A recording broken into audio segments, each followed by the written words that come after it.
I found out very early on in life that girls like musicians. And so I became a musician. Once I was in high school, I put a band together. A lot of girls came to see us play. And so from that point on, I said, this is what I should be doing.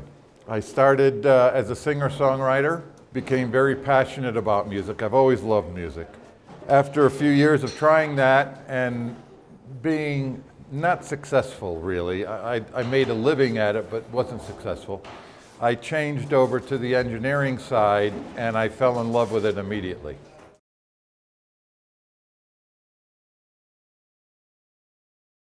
I don't know that I embraced it initially.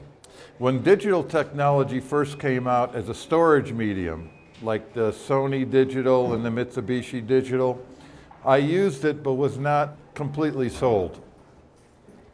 It wasn't until the middle 90s that I realized that mixing in an analog domain and then waiting to the last minute to convert it to digital for a CD gave me no opportunity to mix for the digital environment.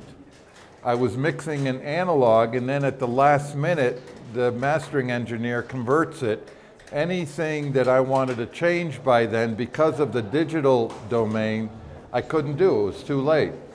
So that's when I decided, the middle 90s, that I must, once I go digital, I must stay that way all the way through. And if I need to add warmth to the digital signal, I can do it while I'm mixing. But if I stay analog, I can't do that. So I got it in my mind to mix digitally. Once I did that, I started to embrace the whole process.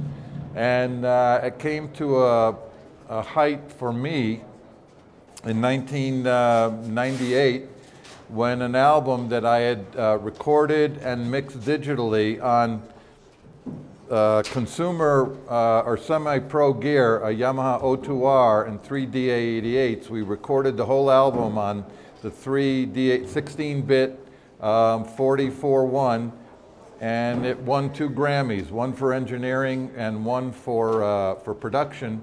For me, it was James Taylor's Hourglass. Once that happened, I realized that digital was not only as good a medium as analog. I suddenly realized that with digital you could do things you could have never done analog. We could have never recorded that album the way we did in analog, as quickly as we did, with the sound that we did, with you know, the amount of gear that we had. So from that point on, I'd have to say I've been a digital evangelist ever since. I've mixed, since 1995, I've mixed everything that I've done digitally and recorded everything I've done digitally.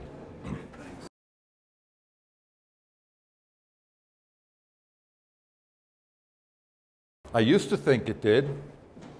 A couple of years, even though I've been a digital proponent since the middle 90s, I never mixed in the box. I always mixed through a digital console. First it was a Neve Capricorn. Later it was the Euphonic System 5, which I had in my studio. But I never mixed inside Pro Tools in the box, because I always thought my big console that with all this hardware and all this has to be better than this computer with, I just figured it has to be better. And then about 4 years ago, I was doing an album with Carly Simon. We started mixing it on my digital console in New York. And we stopped mixing after about 4 or 5 days because she wasn't feeling well. So she went home, and this was in April or May, and then in July she called me up and said, I feel better now, I want to continue mixing the album, but it's July, it's the summertime, and I am on Martha's Vineyard, which is a beautiful summer vacation spot where she has a home, and she didn't want to mix in New York City in the middle of the summertime when she's living by the beach. So she said, you must come here to mix. And I said, it's not going to work. I said, you know, I need my console.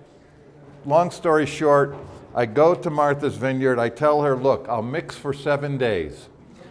If we think it's good, I'll stay. But if not, you're coming back to New York with me. She said, okay. So we set up. At that time, I was working in Nuendo, not in Pro Tools, because I thought at that time that Nuendo sounded better. It wasn't until Pro Tools went to native and Pro Tools 9 and went to the 32-bit floating point mix engine that I converted to Pro Tools, because now it sounds the best. But at the time, I was in Nuendo. And I mixed maybe 5 tracks in Nuendo. And I'm thinking in her home on the island, all in the box. And I'm thinking, this is sounding very good, but I have to make sure. So I send 2 tracks that we had mixed in New York City when we were there in May, and then I send 5 tracks that we did on the island, and I sent them to Bob Ludwig, my mastering engineer. He's the, you know, amazing, best in the world. I talked to Bob and I said, there are 7 songs here. 2 were mixed in New York, 5 were mixed in the box. Can you tell me which is which?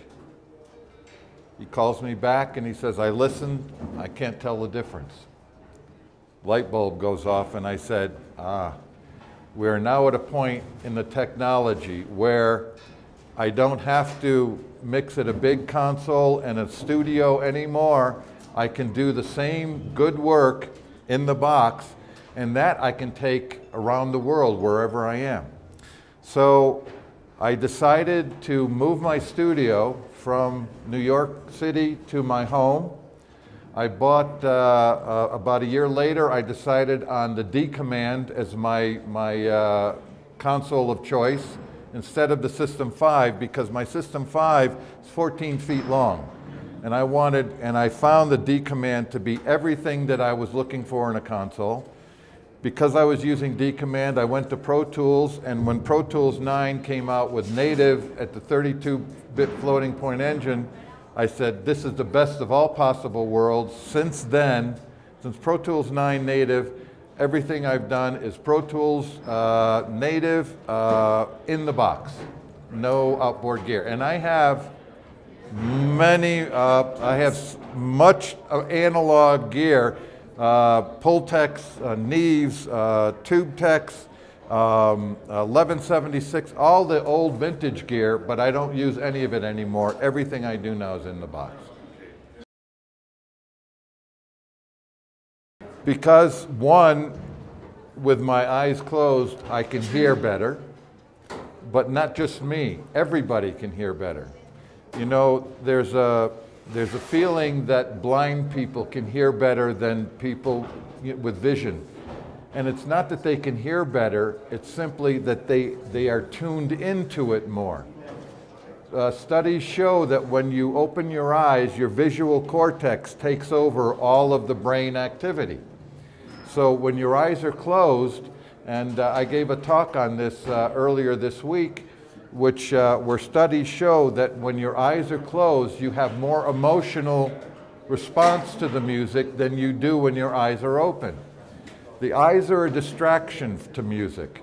That's why, for me, MTV, videos with music, all that, it's wonderful and it's nice, but if you really want the emotional impact of the music, you have to close your eyes. You'll find great artists who will sing with their eyes closed. I was watching Stanley Clarke yesterday, playing his eyes were closed the whole time. He was doing what I talk about doing, which is turn off the screen. Don't watch the Pro Tools. And I love the Pro Tools when I'm editing, but when I do the final mix, my eyes are closed, my hands are on the faders, and I'm listening to the music, and that makes me tune into the motion of the music. Because at the end of the day, it's not the way it sounds, it's not the gear it goes through, it's the emotion that I'm able to convey from the singer back to the audience.